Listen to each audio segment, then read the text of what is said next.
I know you love me, but it's also true that I'm leaving you soon. And your love touched you. Say the words I need to hear. So tell me why I'm still living in fear when you love me too much. With your love touch.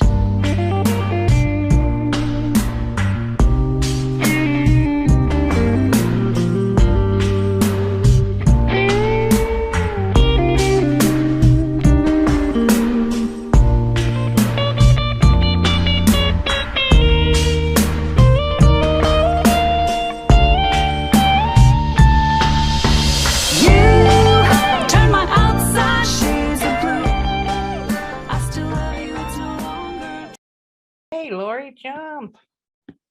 How are you? Good, good. I want to tell our listeners a little bit more about you. Lori Jump is a citizen of the Sault Ste. Marie tribe of Chippewa Indians and is Chief Executive Officer of Strong Hearts Native Helpline. She brings a wealth of tribal advocacy experience to Strong Hearts, having worked for 26 plus years as the program manager of the Advocacy Resource Center, ARC. It's a comprehensive victim services program for the Sault Ste. Marie tribe, providing advocacy and shelter, civil, legal representation for victims of domestic and sexual violence. And I'm so excited that you're here to join us again. Lori, my co-host, is Rick Hunt. Are going to be interviewing Megan Fellow and Lori Jump from Strong Heart, which is a Native domestic violence program. And Megan is with the local domestic violence program. She is with the Response Support Center, which is a nonprofit community-based organization designed to provide trauma-informed services to all individuals impacted by domestic/sexual violence in Coos County in Upper Grafton County. Response's vision is to provide advocacy, services, and education to help promote a cultural change within our communities and encourage future relationships free of violence. All services are confidential and free. In May of 2014, Megan Fellows began working as the education/prevention coordinator at Response. Response provides free, comprehensive, trauma-informed prevention programming for schools from pre-K to college. Response also provides trainings, tabling events, and outreach materials for community agencies, educating our youth, family, schools, and communities on what behaviors are healthy, unhealthy, and or abusive. The cycle of abuse, its impact, and how to help are the foundation of prevention. Lori, please feel to introduce yourself or tell us a little bit more about Strong Hearts. Great, thank you. Thank you so much for having me today. As you said, my name is Lori Jump. I'm the CEO for Strong Hearts Native Helpline. I am a citizen of the Sault Ste. Marie tribe of Chippewa Indians. And, just really enjoying the work that I do with Strong Hearts, connecting our relatives with services that they need to live really healthy and safe lives. Yeah. That safe word and safety comes up a lot, and what I was reading on the Response website as well. Megan, could you talk a little bit about some of the safety that you try to encourage and give the victims and survivors that call on your group? Absolutely. Safety is, always of the utmost importance. And something that is individualized and personalized to each individual, be- because all situations are different. We need to make sure that we're looking at all the different aspects that may be impacting that person's safety, and then speaking with that individual, because oftentimes um, they hold the key to their safety. They know what's worked for them in the past. They know what hasn't worked for them. And then we can work together to really think about what supports and services may be available to them to help promote safety, or what it is that they need. Do they need to be thinking about gathering up financial resources, getting a to-go bag ready? Do they have children or not have children? Are they planning to stay in the home still? Because not everyone is ready to leave at the same time. So regardless of where that person is in their particular situation, we're going to safety plan for that time, and know that safety planning is an ongoing process, again, that's individualized for Yeah. them. I love, Lori, the statement that Strong Hearts makes on the website. They say, we exist to restore power to Native Americans impacted by domestic and sexual violence by weaving together a braid of safety, sovereignty, and support. Could we talk a little bit more about sovereignty, and also the sovereignty, not just of individuals, but of tribal nations that are dealing with, this kind of abuse on people? Sure. Well, sovereignty, of course, in our mission statement, what you're referring to really is personal sovereignty, right? And just having the authority over your own body and life. But also, when we talk about tribal nations, of course, sovereignty is so important and really goes back to their ability to protect their citizens, which has been impeded greatly by various laws and court cases that have restricted the sovereignty of tribes when it comes to prosecuting people who are doing harm in their communities. Yeah. Has there been much gain lately for tribes to be able to prosecute offenders like that? Yeah, very exciting news, of course, was the passage of the Violence Against Women Act this year. Of course, in 2013, we saw a special program, a pilot program that is now available to all tribes to prosecute persons who commit domestic violence in Indian country. That was previously restricted by the Oliphant decision. In this version of VAWA, we now have gained the ability to prosecute sexual violence against our tribal citizens. And so that's something that's, we're seeing those as gains for tribal nations, of course, but there are a lot of requirements that go along with that. And the sad reality is that very few tribes across the nations have really implemented. It's probably about, I think, 35 tribes maybe that have implemented these special jurisdictions. It's going to take time for our tribes to get up to speed. Again, in this VAWA, another exciting enhancement to the act was the reinstatement of the Bureau of Prisons pilot project that allowed tribal nations to place perpetrators, people who have been convicted of harming tribal citizens, into federal facilities. And so that's been reinstated. That's going to provide a lot of relief when it comes to, of course, the cost of housing people convicted of these crimes. One of the things that happens with advocacy is some of the legal aspects.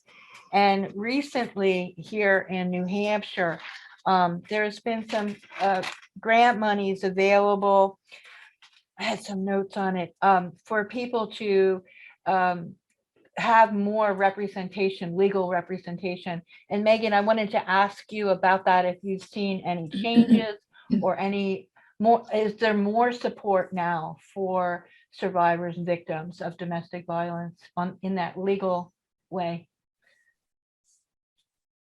Well, we do have 603 Legal Aid, which individuals can go on their website and check into that on their own, or they can reach out to a crisis center and we can help them with that as well. We also have what are called Dove lawyers, and they help individuals with being able to fill out protective orders and things of that nature. There generally is a financial requirement that is attached to that as well. Unfortunately, I'd have to say that above the notch, we don't typically have as many resources as the southern part of the state. I do know that, people are actively trying to recruit for more representation up here in the North Country. But unfortunately, that still is a struggle that we face. Mhm. And Laura, you probably see that on a lot of the remote tribal nations as well, that it's very hard to get that kind of legal representation. Yeah, legal services are very rare.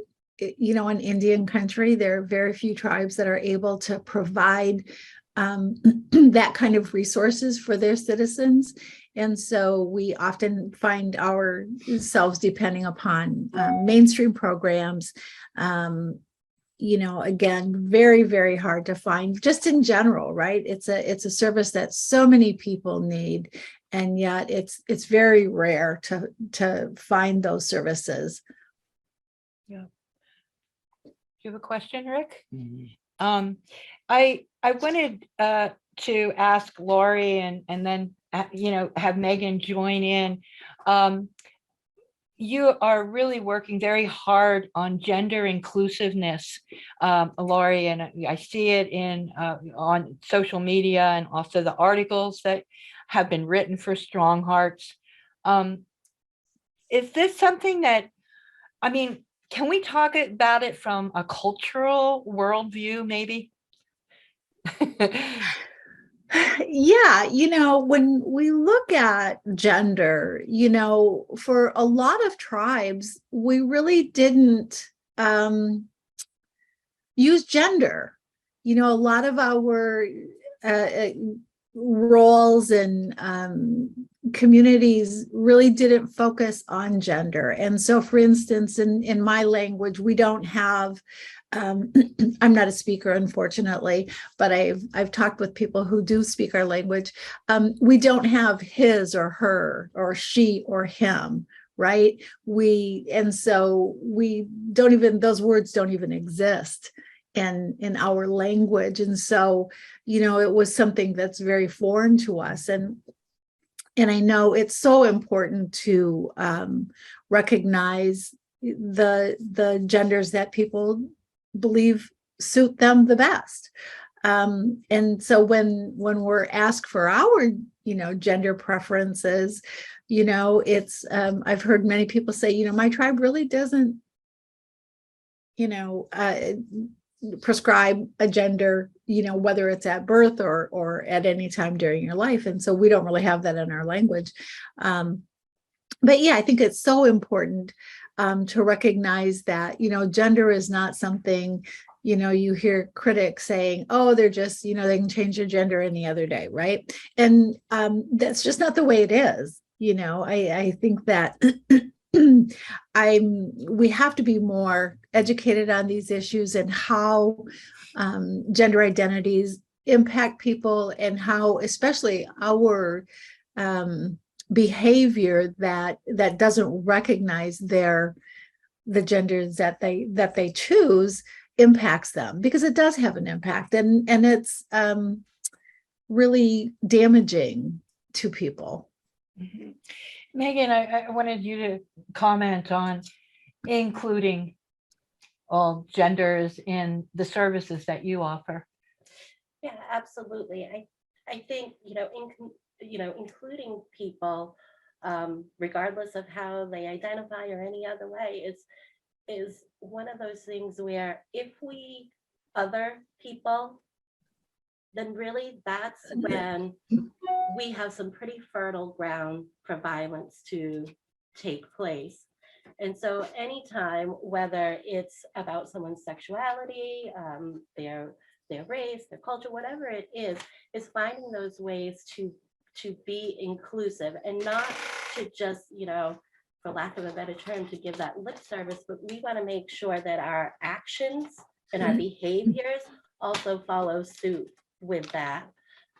So because we know, for instance, LGBTQIA plus individuals, they do have additional challenges and barriers to be able to, even think about receiving help, or whether or not that help is going to be helpful for them, or if that's going to add to the trauma that they've already endured. So making sure that we're practicing inclusivity is extremely important. Mhm. Great.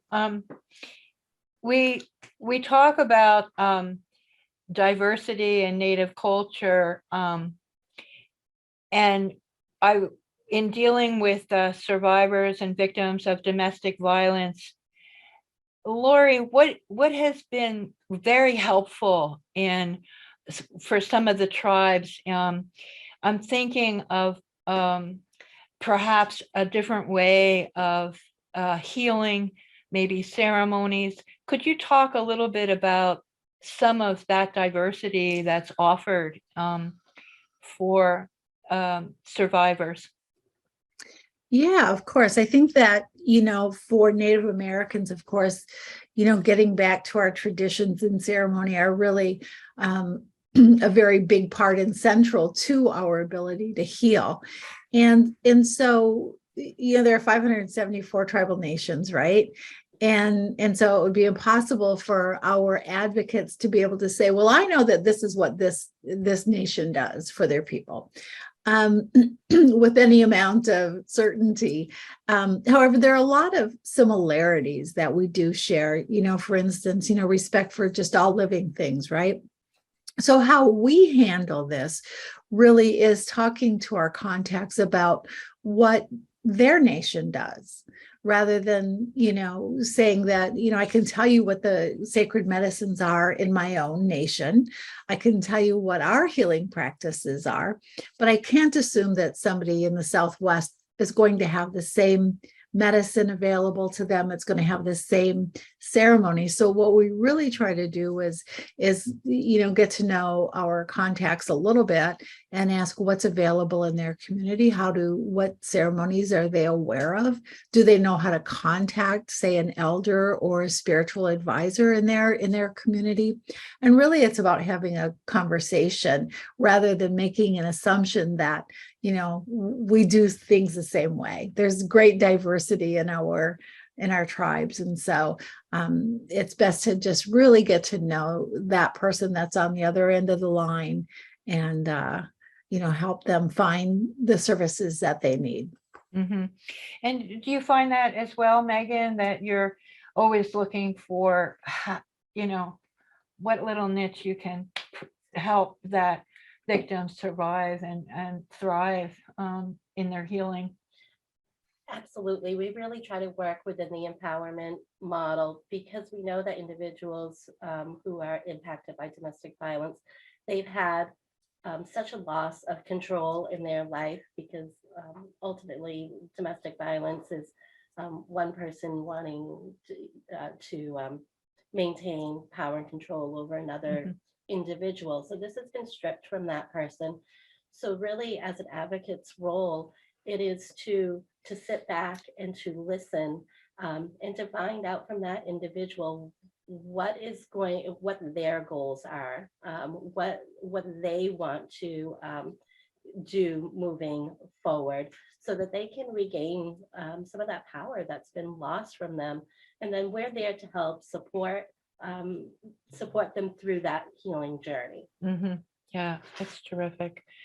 I know the folks that do the advocacy work are, it's really challenging. And I can imagine, exhausting too. So I want to thank anyone who's doing that work, because it has been going on, I know, in the New England area that I'm aware of for almost 40 years. And, I'm sorry to say that because, we really want to put an end to violence, but at the same time, I just want to, reach out to those advocates that do this work so that they know that they're not alone, that people are watching and concerned. And Lori, there are such higher rates of violence for Native American people and Alaska Natives, Hawaiian Natives. Could you speak to that a little bit? Sure. Well, we really believe that, the higher rates that we experience in our communities really does go back to colonization and oppression, the things that our people have experienced over the years that have really created an atmosphere where we don't feel safe reaching out for help. There's a lack of trust in organizations that, are maybe even doing good work, but we're afraid to reach out because we've had so many organizations come into our communities and offer to help, and at times have done great harm.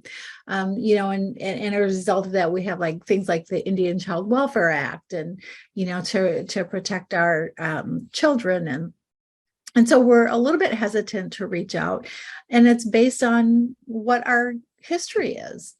All of those things that have been done to our people. And, on top of that, you look at the jurisdictional issues where when somebody does do harm in our communities, there's not much we can do about it. We're very dependent upon either the federal government or the state to handle those cases, and quite often they don't. And what that looks like to a survivor is non-action. She may call the police, and if they're not able to, tribal police are not able to do anything with that case, they pass that information on to either a state agency or a federal agency. And if they don't take that case, it looks like the report is being ignored. And so many people don't understand jurisdiction and the limitations that it just creates this generational effect, right? Of, well, I saw this happen in my mom's family or my aunt's family and nothing was ever done. And I know there isn't going to be anybody there to help me either. And so it just continues layer after layer after layer, I think, of trauma that creates a system that's not very friendly to survivors. And that's, we're trying to change all that, right? I think one of the things that we do at Strong Hearts is really try to explain to people that, there are great programs out there that are doing some great work. And these are programs that you can trust. And, we've vetted them and we know what they're doing. And, we know that they're confidential, and we know that they're doing their best to help. And, really, I don't want to say convince, but explain the benefits of ongoing support, right? Anybody can call us back any number of times. We're going to be there to answer that call. But sometimes you need somebody in your own community where you're not having to retell your story. You've already developed a rapport with somebody, and you can call them. And they'll say, "Hey, Lori, I'm glad you called me. This is what I found out about your case." And you can have that ongoing support, which is really critical for the success of any survivor. Right. As Megan has said, we're here to support survivors in what they want, what they need, and really letting them be in the driver's seat for that. But ongoing support is critical to help keep them moving in the right direction. Mm-hmm, mm-hmm. And I think community support too. And that's why, we're doing this radio show, is to show community support. And I welcome any survivors that want to tell their story on the radio, or, if that is helpful in their healing process, the mics are open for you, especially Megan Fellows, but also Strong Hearts. I just found out about Response, and they're just a couple blocks away. So we're hoping that we can, have some of the advocates come back here and share stories, and let the community know the ongoing support that is here for everyone that wants to. And I think that's, such a wonderful message of hope, right? Because of those stories from survivors,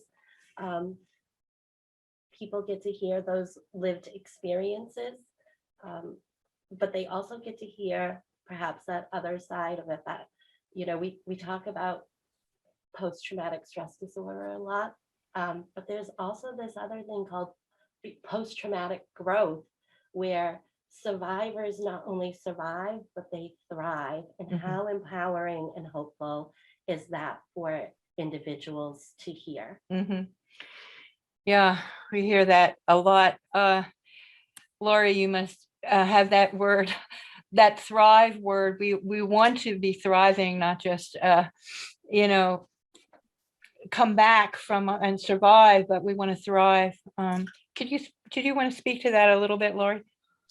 Yeah, I think that, as I've said, I think that for Native Americans and for many others, that healing starts with telling your story, right?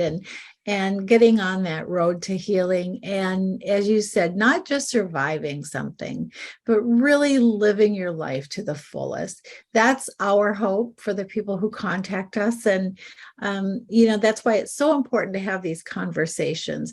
It's hard to reach out for help that first time, and oftentimes people don't know what's available in their community. As you said, this program is just a couple blocks from you, and you're just now hearing about it. That's why having these conversations on shows like yours is so important. Somebody's going to listen to this today, and they're going to find out about a resource in their community. And, that just it's wonderful. It's one of the major ways that we get the word out about the services that we provide at Strong Hearts.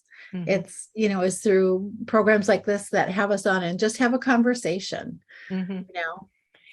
So, while I have you here, Lori, if someone from New Hampshire or Vermont, is victimized through domestic violence, can they reach out to Strong Hearts? I mean, as well as Response, but for that, like, cultural support, or how would that happen? Yeah, absolutely. We take phone calls from across the country. We take phone calls from Hawaii and Alaska, so the farthest reaches of the United States, other countries as well, Canada sometimes, and so we're happy to take those calls. People can call us at 1-844-7-NATIVE. We are available 24/7. Every day there are advocates here waiting to hear your story and help you start that process. You can also chat to us online at strongheartshelpline.org. And again, just by clicking on that chat now button, you can be connected to an advocate to help you. One of the good things about Strong Hearts is that we have a database of not only Native-centered resources, so all of the tribal nations that have a domestic or sexual violence program that we can refer back to, but we also have a database of all of the programs across the United States. So when there isn't a Native-centered program near you, we can still connect you to a program in your community that's doing good work to help survivors. Nice. And Megan, yeah, Yeah, we also have a 24/7, 365-day support line as well. The number for that is 1-866-662-4220. And they could get you, obviously, they're also there to help, listen, support, whatever it is that you need, and also could get you directed to one of our other offices that would be maybe a little more localized for that individual, because we do have offices in Berlin, Lancaster, Littleton, and Colebrook. But they can also go to our website that we just updated, and that's responsenewhampshire.org, where they can find a ton of information there as well. great. Oh, the internet sure is helping us communicate with each other and share resources. So we're closing up, unfortunately, a little bit, but I want to give each of you time to cover things that we haven't talked about. Lori, if there's anything that's that you want our listeners to take away from this conversation. I want to. Yeah. Now's the time. Okay, great. Thank you. Yeah, October is Domestic Violence Awareness Month, and I would just encourage your listeners to educate themselves if they can on what domestic violence looks like. And then, be available. Start, I think each of us can be helpful in our own communities, just by listening to those who might speak to you about being a survivor of domestic violence, and really start by believing. Start by believing what you're told. People don't make this stuff up, right? This is just our sad reality sometimes. And then, knowing what services might be available in your community so that you can refer somebody that might need ongoing support. And certainly Strong Hearts is always here, and we take calls from anybody, and obviously our population is for Native Americans. But we take calls from a lot of people that are not Native American, and we are just as happy to provide support to them as we are to our relatives. Great.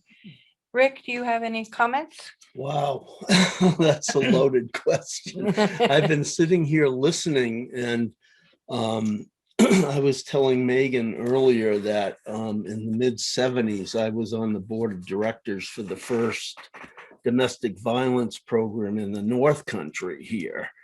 And being brought up as a North Country male, there's a whole culture of live free or die, which is the New Hampshire slogan.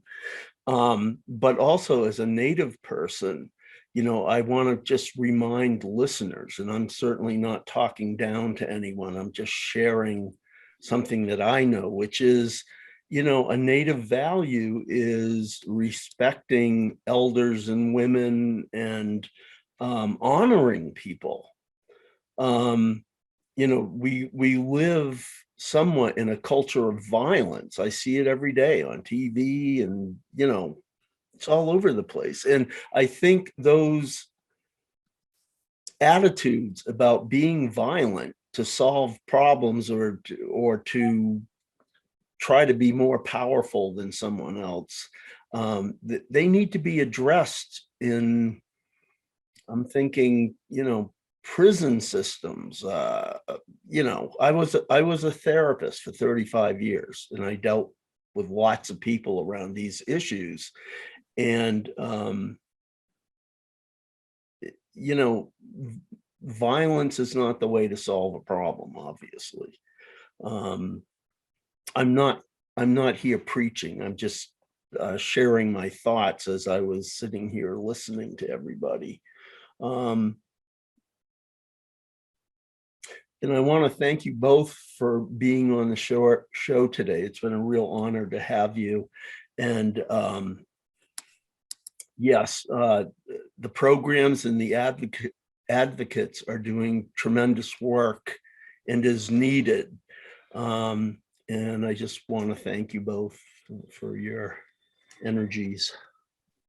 Megan? Well, I want to thank you all for inviting Response here and for you shining a light on domestic violence. It's certainly an issue that, you know, makes people uncomfortable and not wanting to have those conversations. But like we've indicated, that is what's needed to help bring it into the light so everyone can understand and work together to bring healing to our communities. So I would like to, if I'm able, to put a little plug in Oh, yes, for yes. our River Fire 5K that's coming up. It's one of Response's, it is Response's largest fundraiser. And the monies that are generated through that fundraising do stay here in Coos and Upper Grafton County, helping our communities to heal and have those supports and services that are necessary for that. So if you're so inclined, October 15th is the day of our River Fire 5K, and you can register at by going onto our website that we indicated. And of course, I always have to say too, we're always looking for volunteers. So you can again do that at our website Okay. as well. All right, October 15th, that's responsenh.org for more information. Thank you so much, Lori Jump, for joining us. It's just been an honor to have you here. And also Megan Fellows, I'm sure we're going to see you again in person. That would be wonderful. Yes, thank you for honoring us today. All right. Thank you for having us. Thank you. That was a pleasure. All right. Bye now. Bye-bye.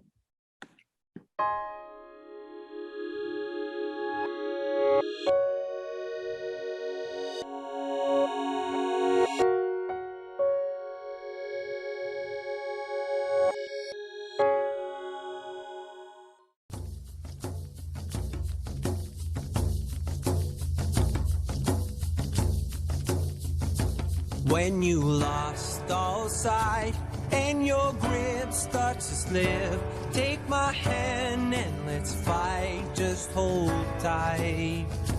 Life will try and take your breath away from our world. I'm here, you're not alone, just hold on. You showed us how strong you are by keeping your faith. Survivor. We were all so heavy-hearted, but you did not break. No, you're a survivor.